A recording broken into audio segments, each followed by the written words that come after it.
नमस्कार, लाइव 7 विशेष में आपका स्वागत है। मैं हूं ज्ञान रंजन। दोस्तों, झारखंड विधानसभा का बजट सत्र चल रहा, 16वां दिन था और लगातार मैंने पहले भी कहा है आप लोगों को, जब सत्र चलता है तो कई अच्छी चीजें सामने आती हैं और आज ये देखने को भी मिला। और देखने को तब मिला जब मुख्यमंत्री हेमंत सोरेन की पत्नी और गांडे से विधायक कल्पना सोरेन ने एक ऐसा सवाल किया जिसमें सदन के भीतर केंद्र सरकार के खिलाफ बज गई है घंटी। हम आपको बताएंगे वो घंटी क्या बजी है, आखिर सरकार की ओर से जवाब में क्या कुछ कहा गया ये भी हम आपको दिखाएंगे। लेकिन सवाल ये उठता है कि अगर भरे सदन में सरकार के तरफ से ये जवाब आता है कि झारखंड के साथ केंद्र सरकार सौतेला व्यवहार कर रही है और वो भी आंकड़े के साथ पुट किया जाता है, तो सवाल बनते हैं झारखंड हित में कि आखिरकार अगर बिहार को ज्यादा केंद्र सरकार से सहायता राशि मिल रही है, उड़ीसा को ज्यादा राशि मिल रही है, मध्य प्रदेश को ज्यादा राशि मिल रही है, छत्तीसगढ़ को ज्यादा राशि मिल रही है, तो आखिरकार झारखंड को क्यों नहीं।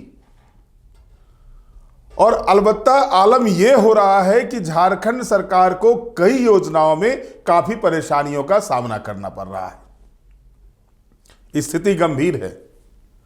लगातार आपने देखा कि चुनाव के पहले भी 1,36,000 करोड़ का मामला गरमाया हुआ था।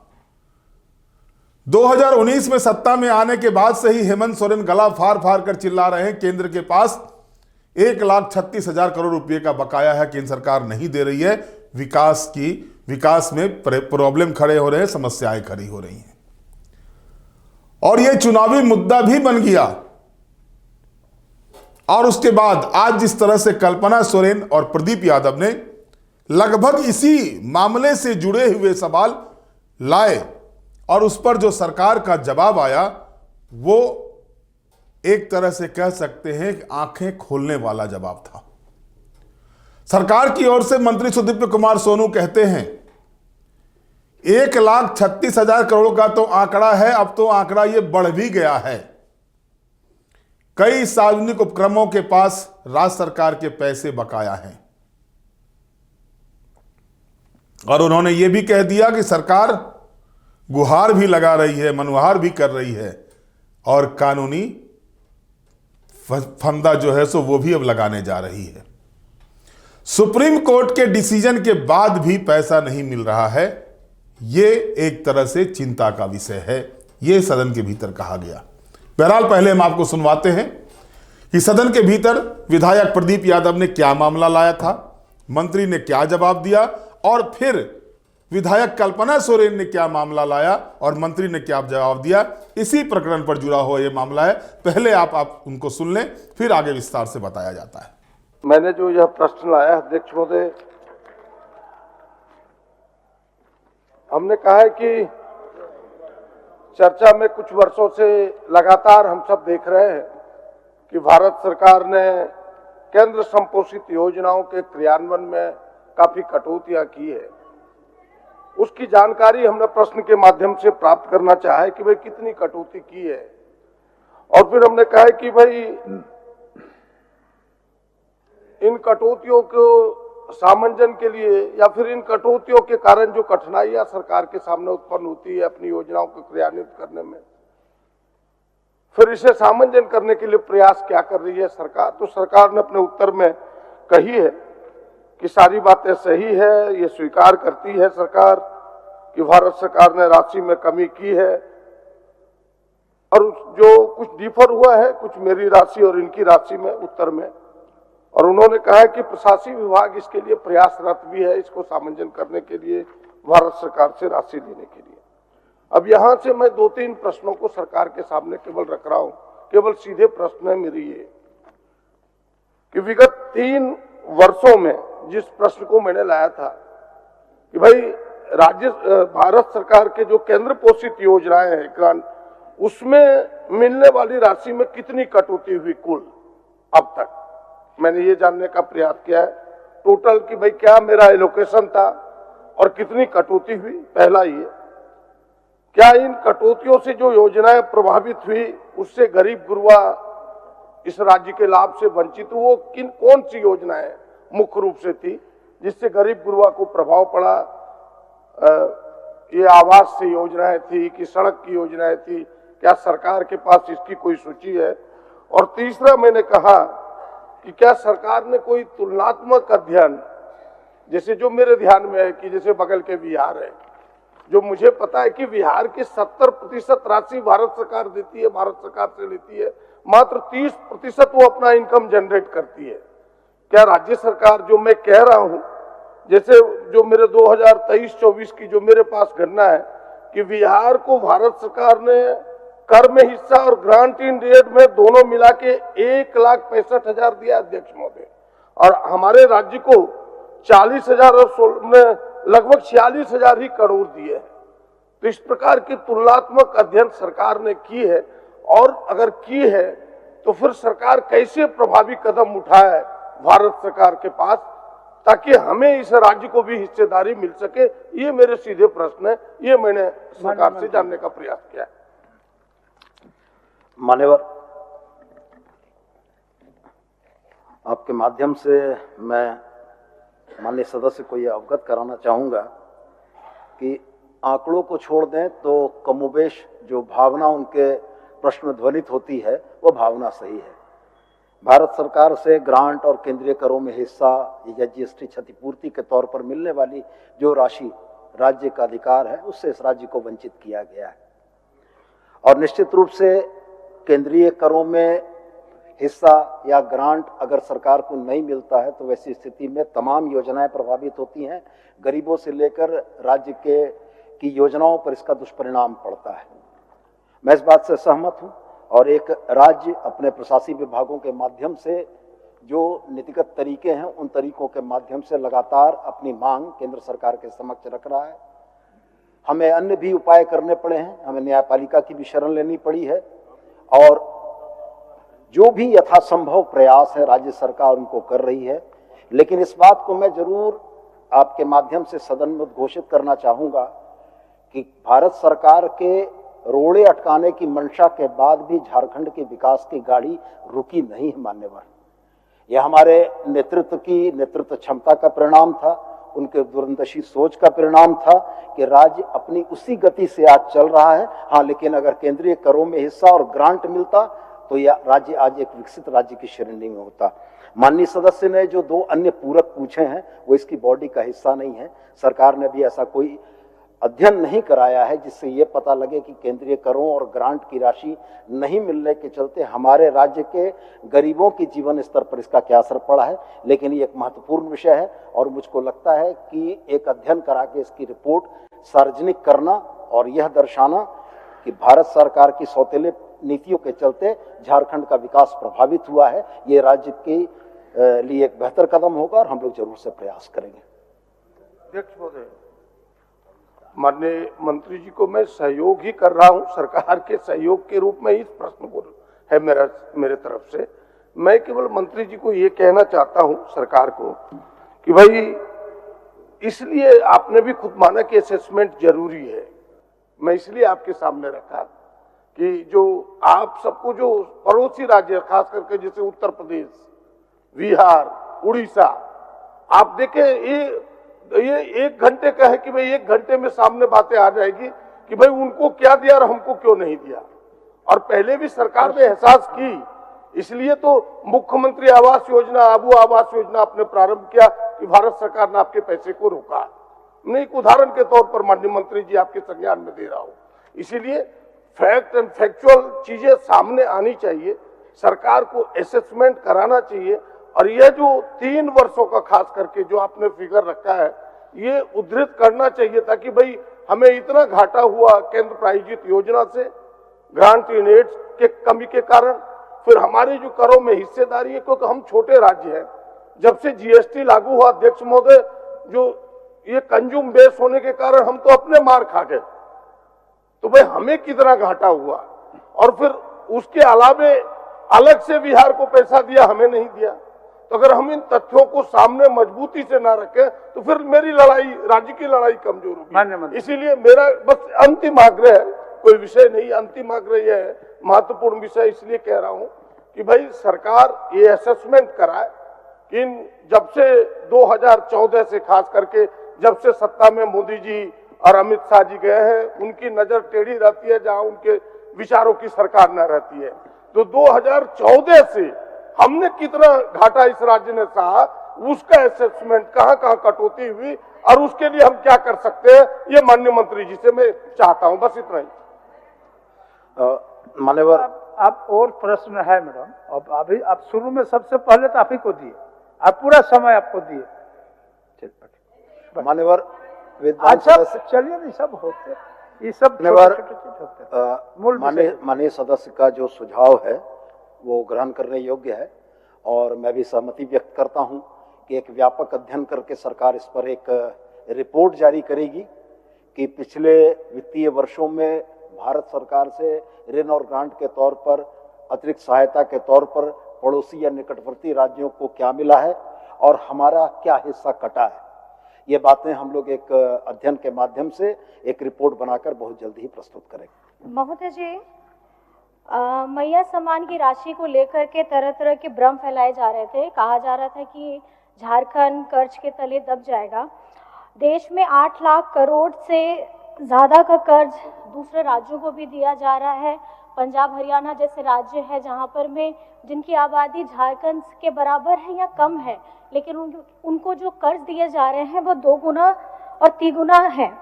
प्रश्न मेरा ये है कि मैंने सदन को पूछा था, यहाँ पे रखा था कि वित्तीय वर्ष 2009 से 14, 14 से 19 एवं 19 से मेरा क्वेश्चन था 24 तक, लेकिन यहाँ प्रिंट हुआ है 20 तक। 19 से 20 के दौरान झारखंड सरकार को विभिन्न माध्यमों से राशि ऋण के रूप में कितनी प्राप्त हुई है? जवाब आया है।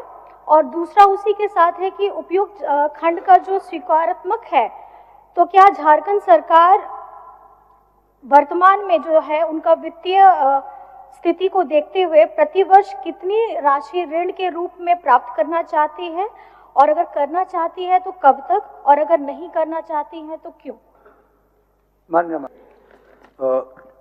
माननीय सदस्य का एक महत्वपूर्ण प्रश्न सदन के पटल पर आया है। उन्होंने जो कहा कि वो 19-20 नहीं 19 से 2024 तक चाहती थी, तो मोटे तौर पर जो पूरक में सामग्री मुझे प्राप्त हुई है उसके आलोक में मैं सदन को ये बता देना चाहूँगा कि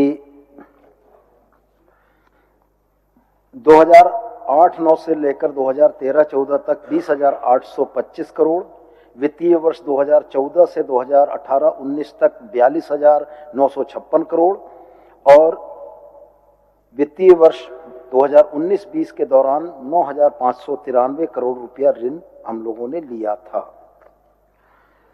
ये बात बिल्कुल सही है। पूर्व में भी सदन में ये बात आ चुकी है कि भारत सरकार के द्वारा इस राज्यों के संघ यूनियन में तमाम राज्यों के साथ एक जैसा बर्ताव नहीं किया जाता है। कुछ राज्यों को राजनीतिक दृष्टिकोण से ज़्यादा मदद की जाती है और हमारे जैसे राज्यों को निश्चित रूप से कहीं ना कहीं इन दुश्वारियों का सामना करना पड़ता है। लेकिन मान्यवर, ये भी बात उतनी ही सत्य है कि इन तमाम परिस्थितियों के बाद भी झारखंड ने पिछले 6 वर्षों में वित्तीय मामले में देश में सर्वश्रेष्ठ प्रगति की है।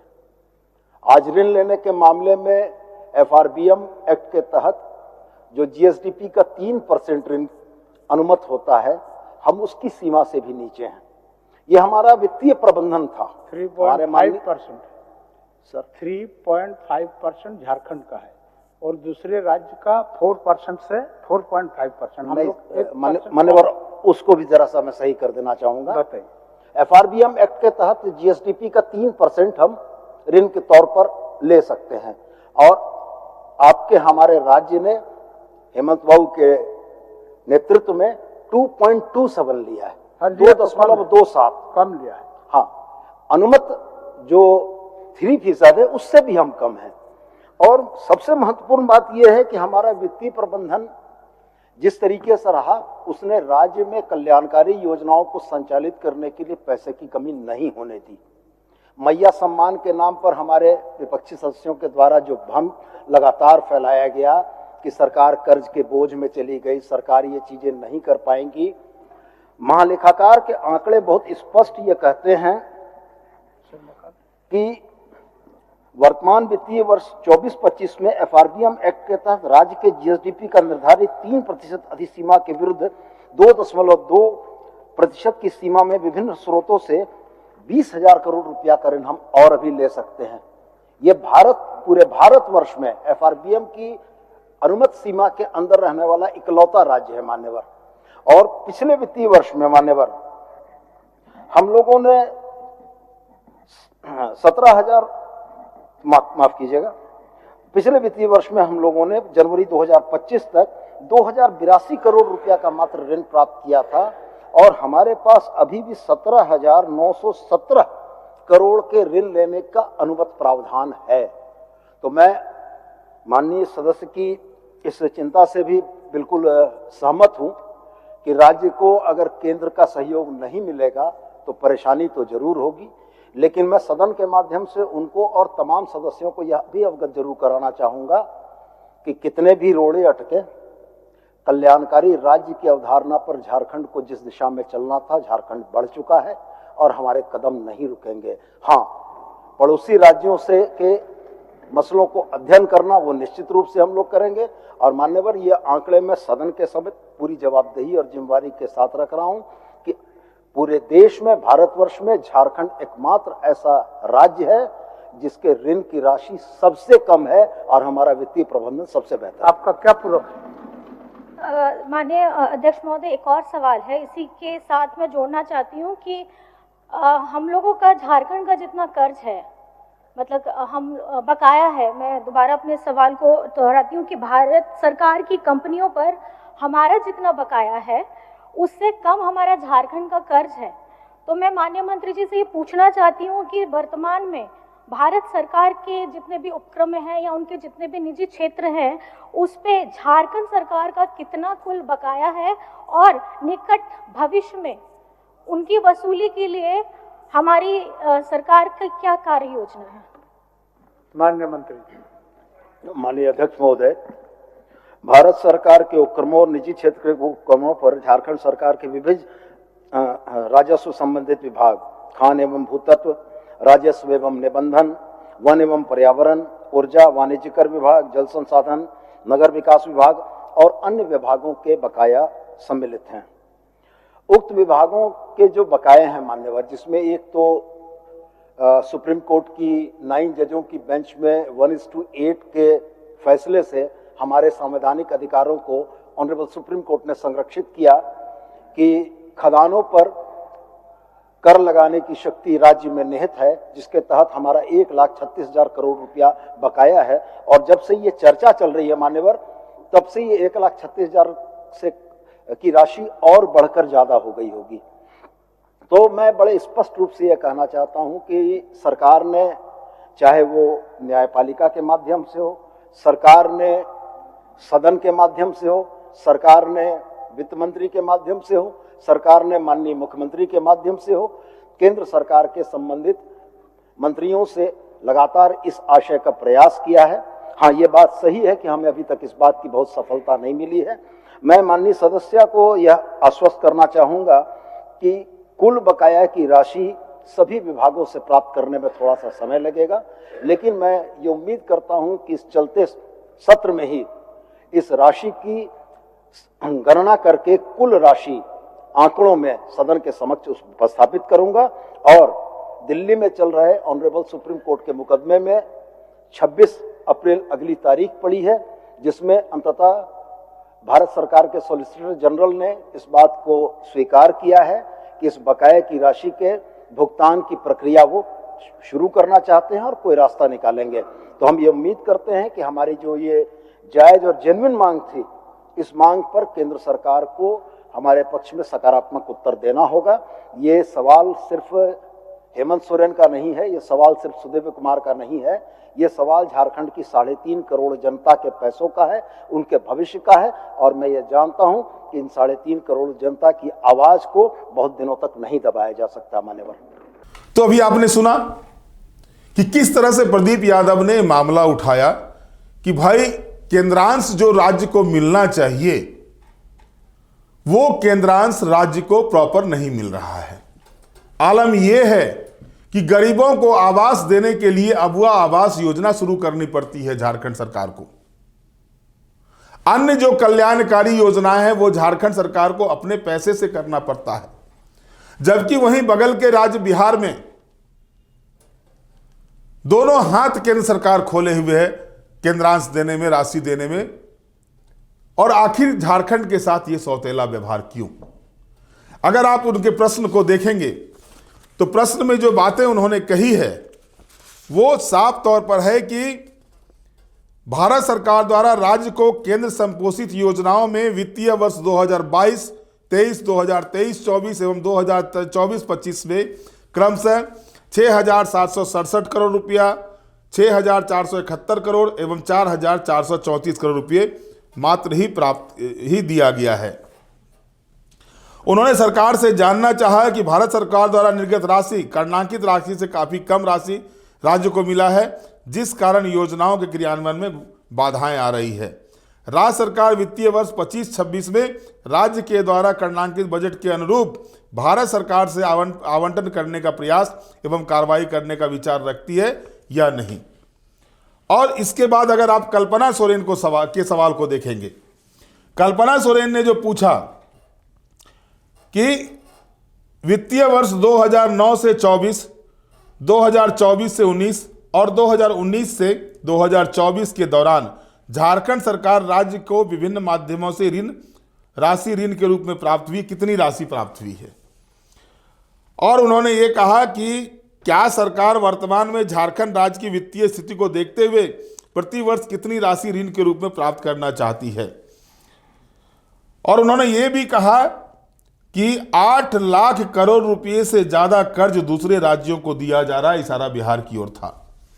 वहीं मंत्री का जो जवाब आता है, उन्होंने साफ शब्दों में कहा कि 2008 से लेकर के 14 तक, जो 2009 से 14 तक जो है सो 2,084 करोड़ रुपये ऋण लिया गया।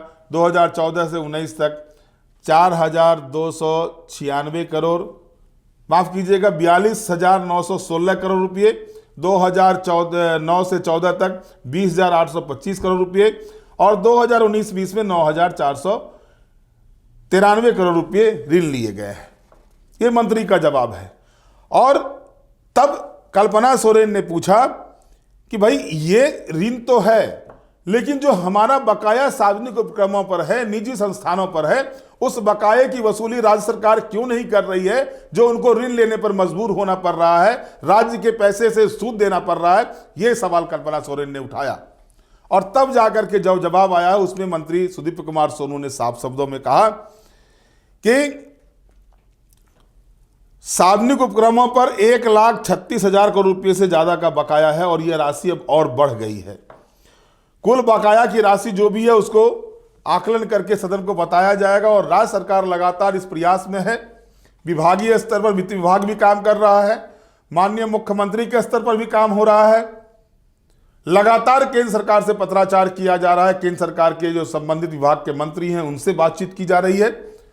उन्होंने एक आश्वासन यह भी दिया कि सुप्रीम कोर्ट का जो डिसीजन आया है और 26 तारीख को सुप्रीम कोर्ट में, 26 अप्रैल को सुप्रीम कोर्ट में जो है केंद्र सरकार अपना पक्ष रखने जा रही है बकाया राशि को लेकर के, उसका वेट कर रहे हैं। और उसके बाद कानूनी लड़ाई भी जबरदस्त तरीके से लड़ी जाएगी।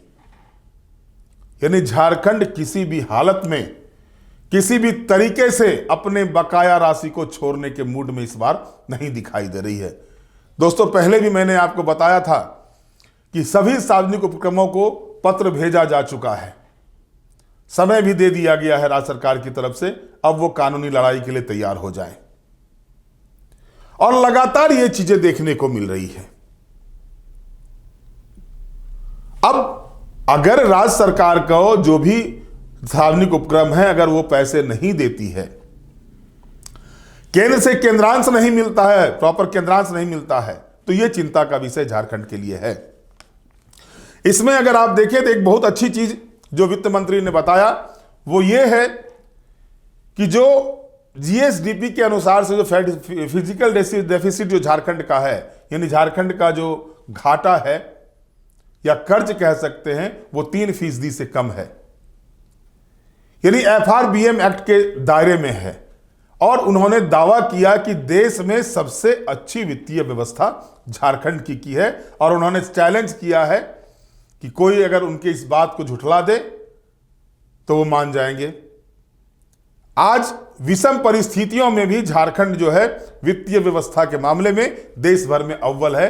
ये घोषणा वित्त मंत्री, जो अभी वर्तमान में वित्त मंत्री सुदीप कुमार सोनू ने किया।